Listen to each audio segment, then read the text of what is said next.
My name is Dr. Kimball Pomeroy. I am the science director for the World Egg Bank.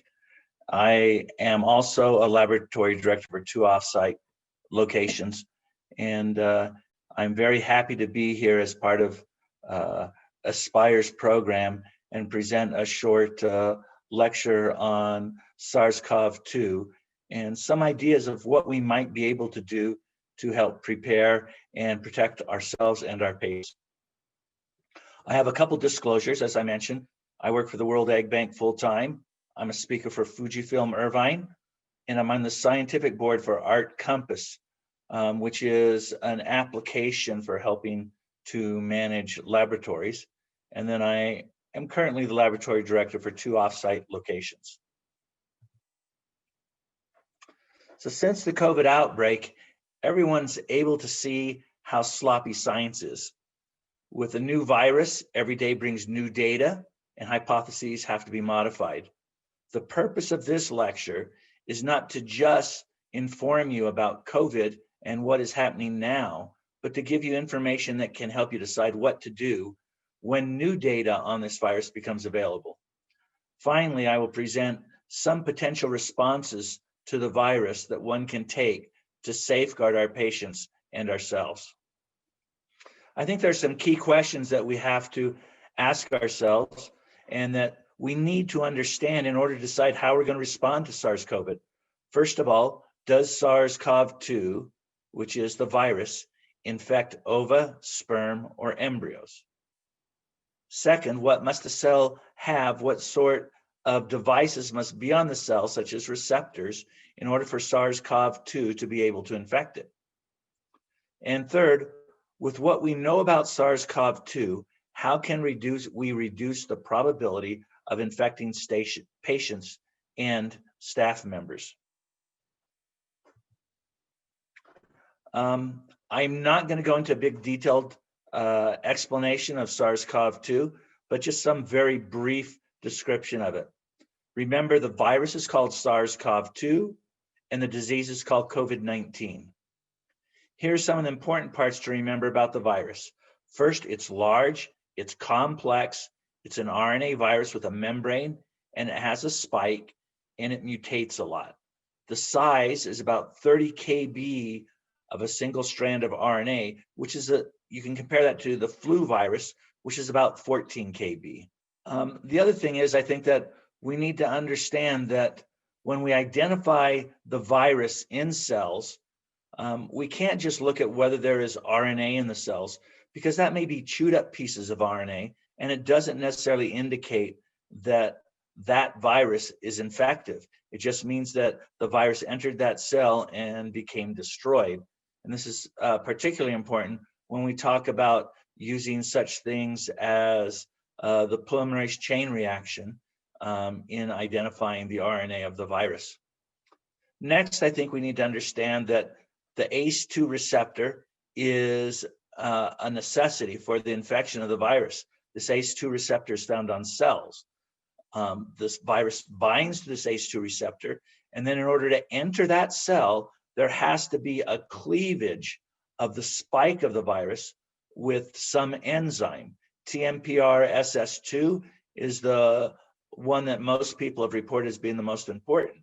But we also have to remember that there are other alternative methods for the virus to enter into a cell. There's some indication that 2 other proteins can act to bind the virus, BSG and NRP1, and that there are at least 2 other enzymes that may act to cleave the spike. These are cathepsins, CTSB and CTSL. So these are the parts that are necessary for the virus to get into a cell.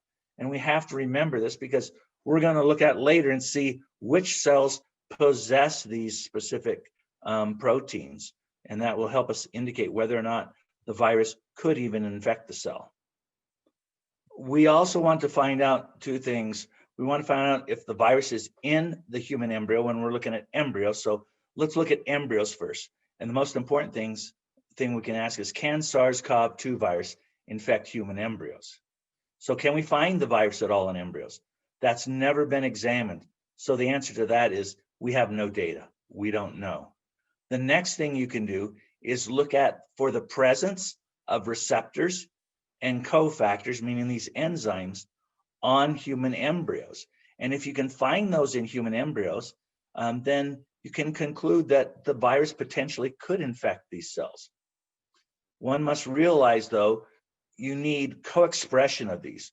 So in one cell, you need not only the presence of the ACE2 receptor as a binding site, but you also need the presence of one of the enzymes to cleave the spike protein.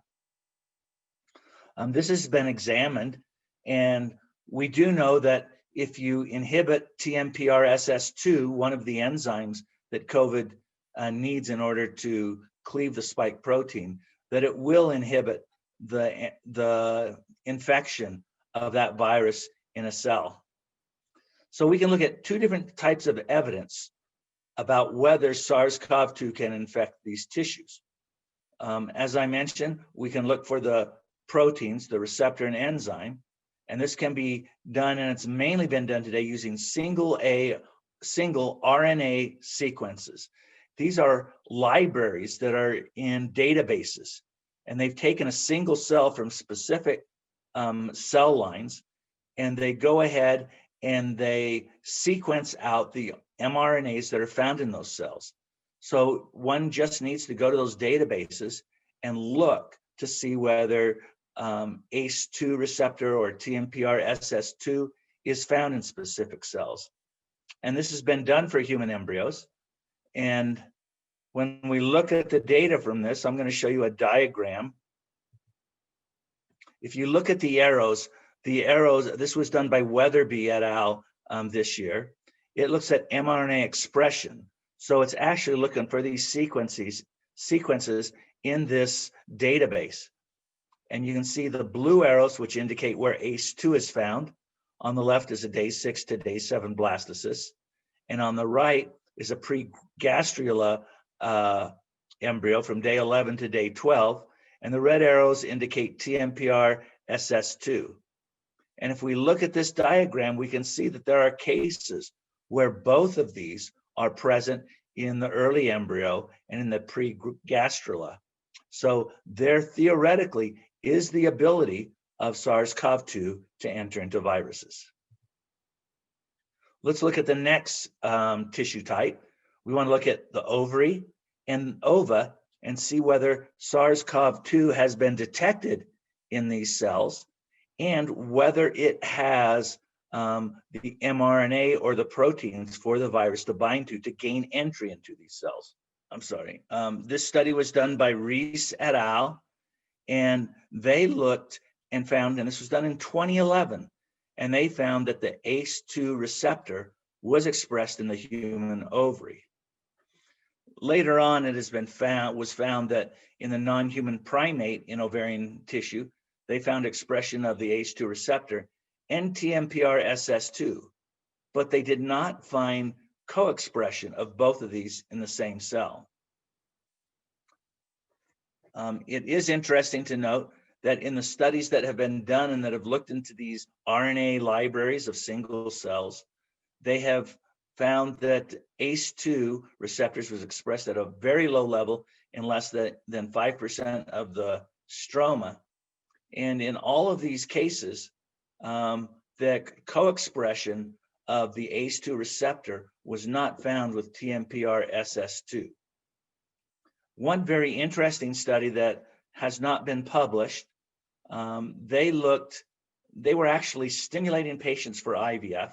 They had them tested using a PCR assay to determine if these patients that were undergoing IVF had COVID disease, and they found 2 patients that had COVID. They decided to go ahead and recover these oocytes, and both women donated these oocytes for study. And they ended up having 16 oocytes.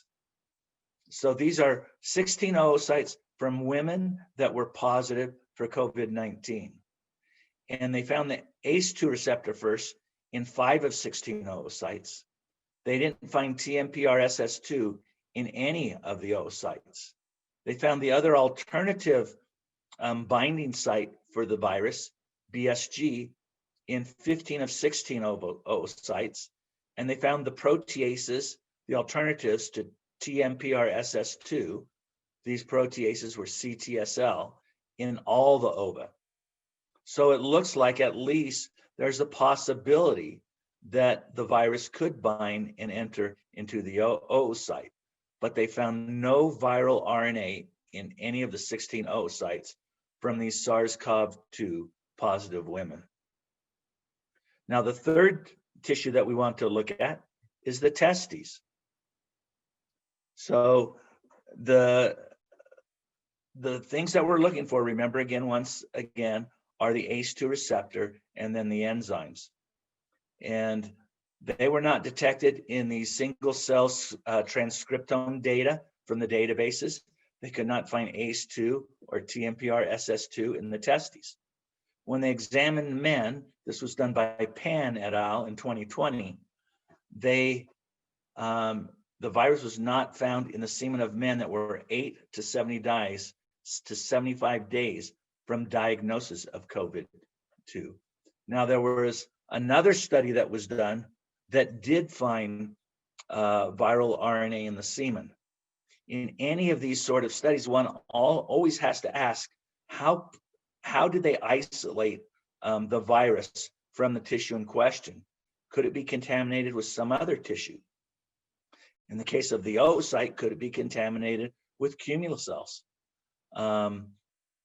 But we do have some idea that there has been found COVID virus in the semen of some men that were infected with the SARS-CoV-2 virus.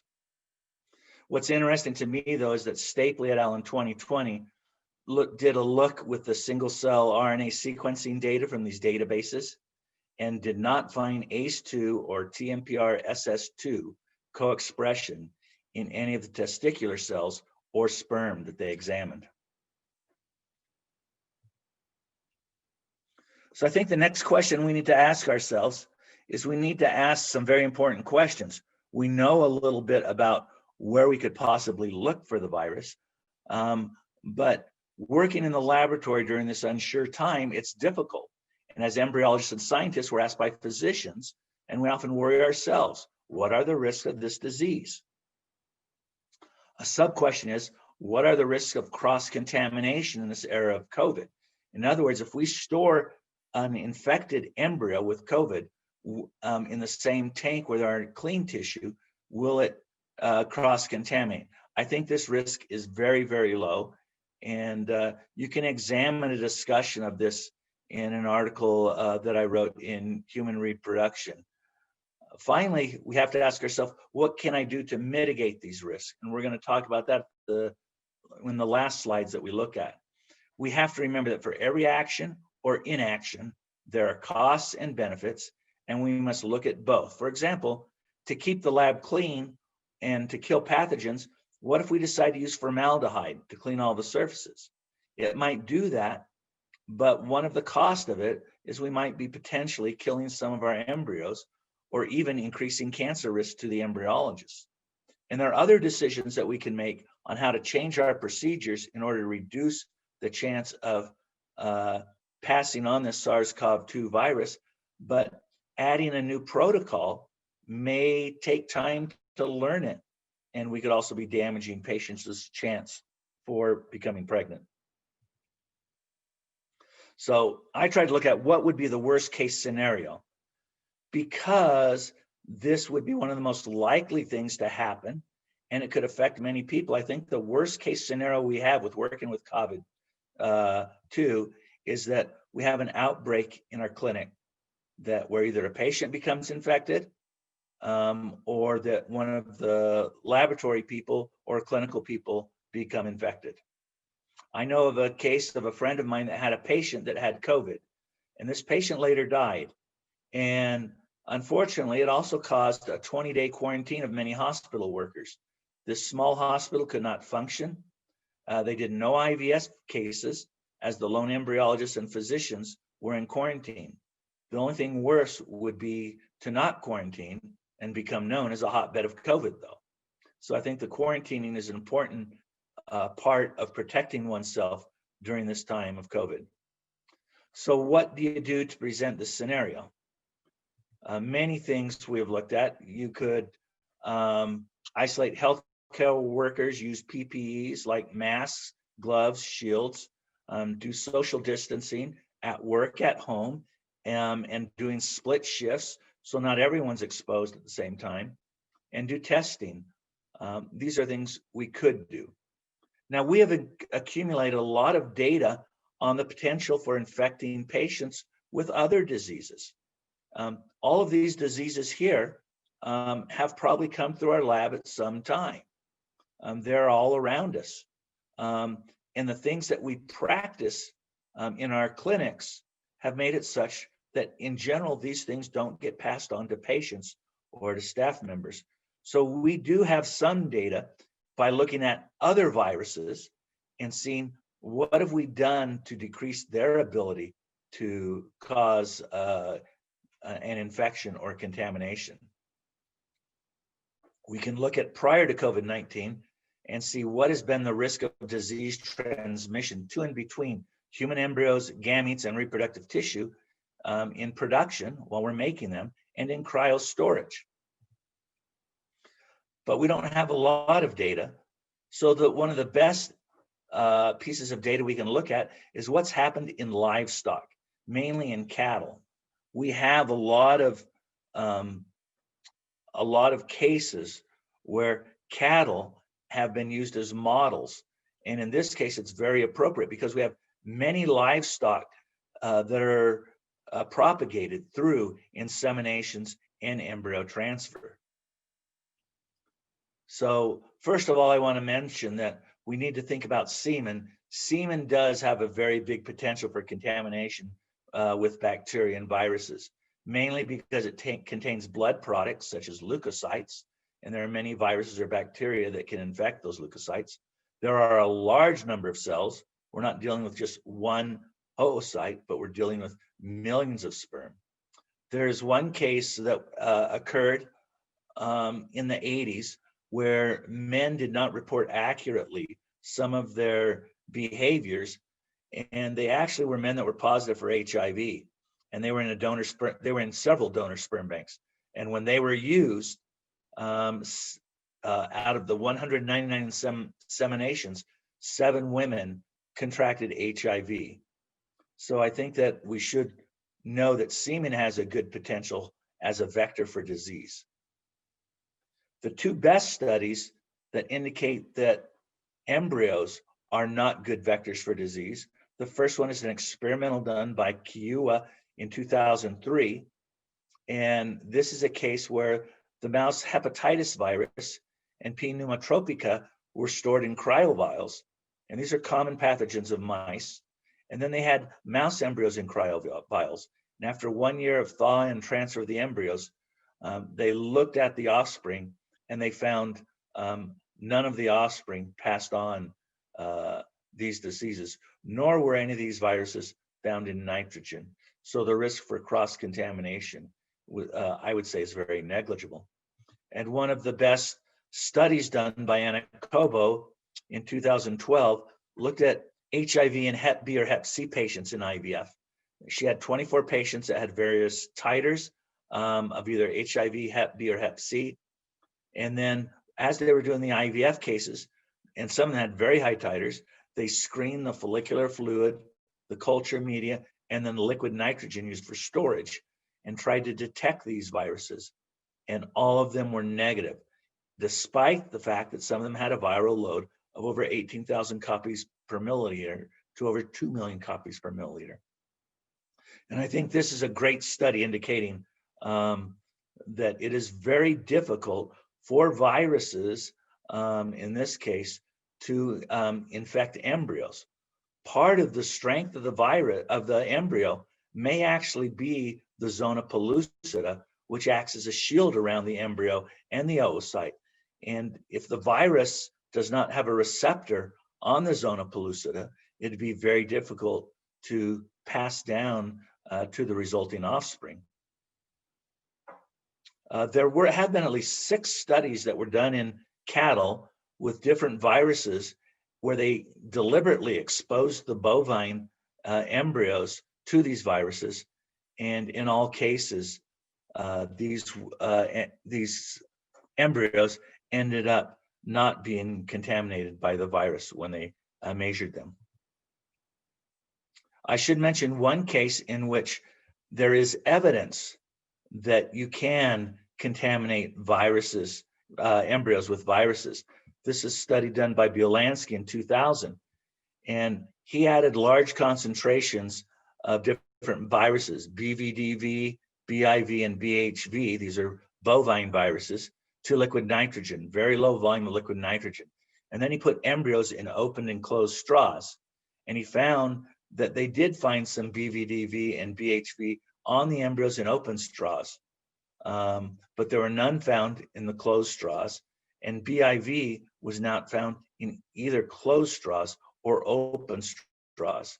I think this is kind of an artificial study, and I think the chances that you'll have the high titers that he had in his experiment in our normal workload in the clinic is going to be very, very low.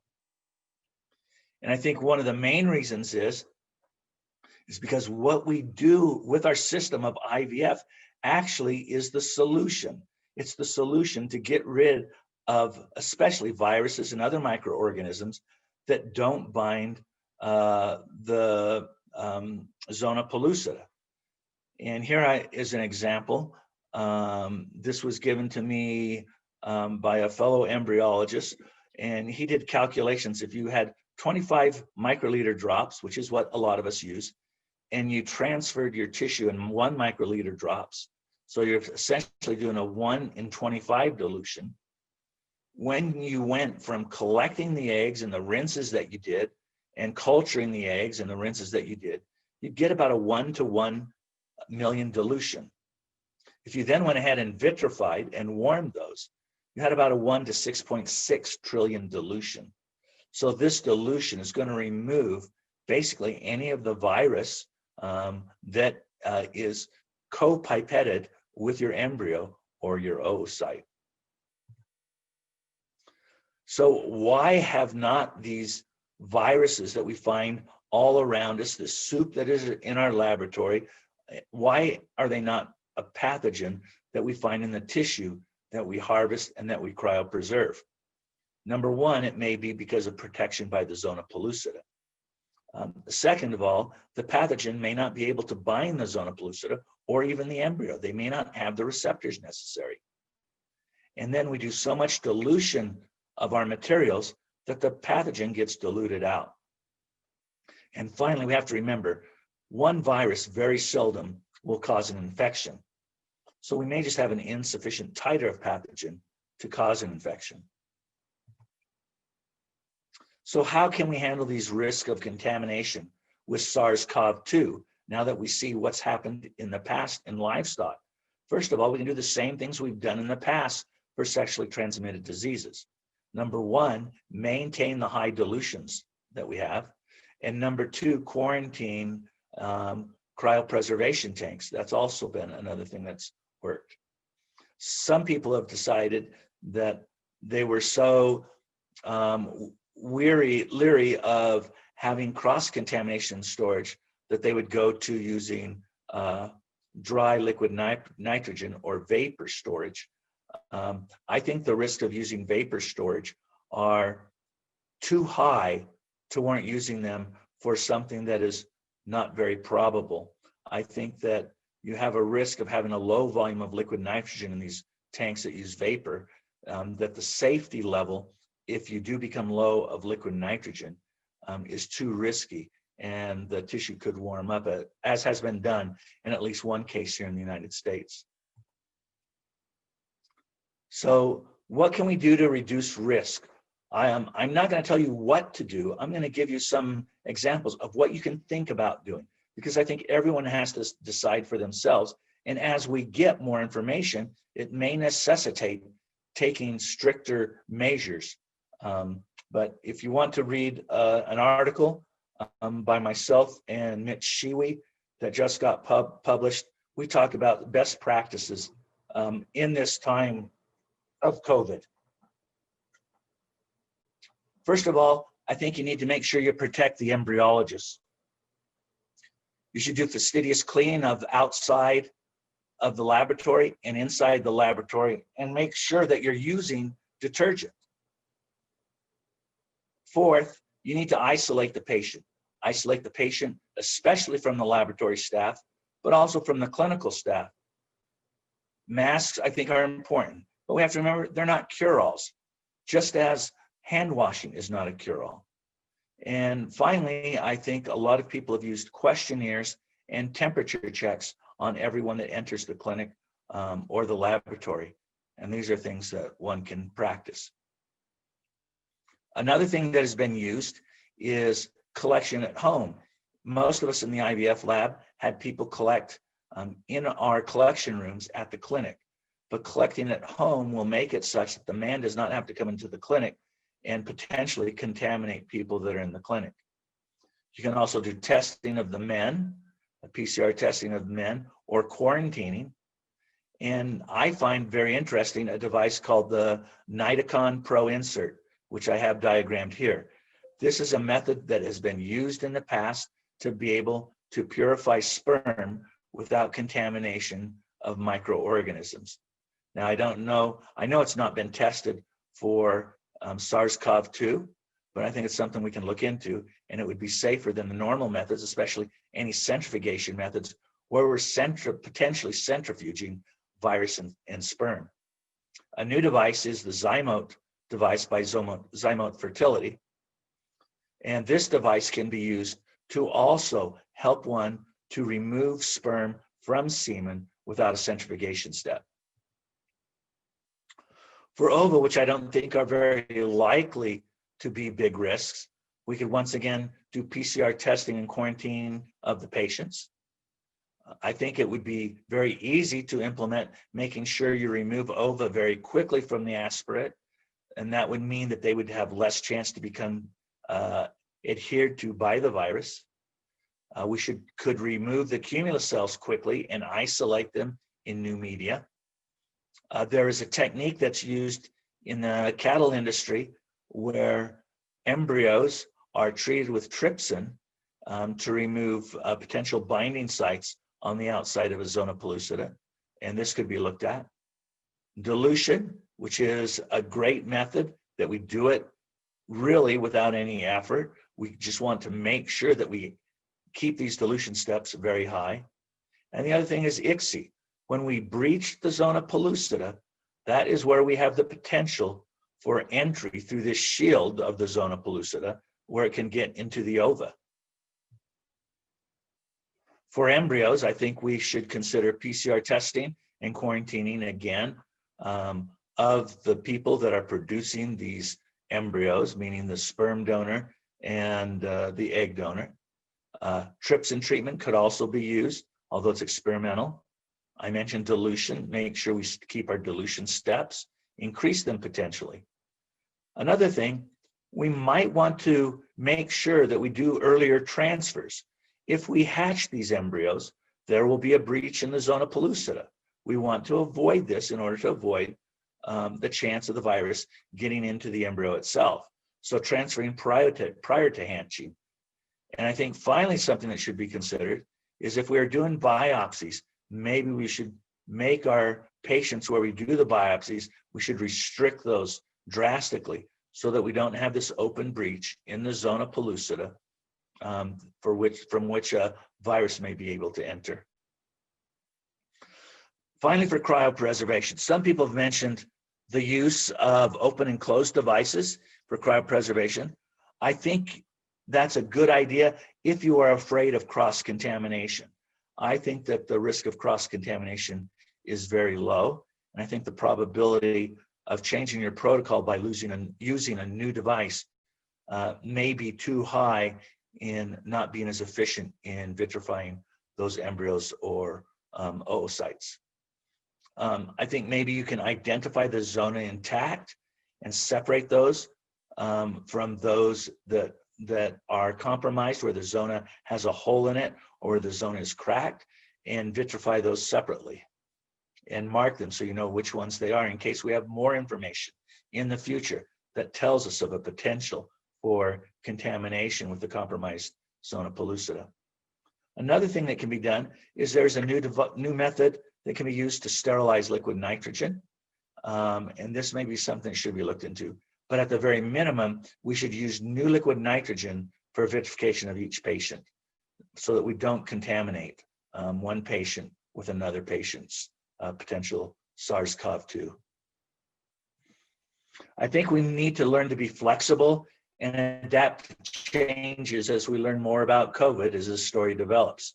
Each clinic and lab should decide how they will respond to these risks with the potential available resources to reduce those risks. Base your responses on science and not what you just hope will be an adequate response. I have the biggest fear of people saying, I really hope that COVID-19 does not affect any of these patients, only to find out later that there were some simple steps they could have taken to reduce these risks.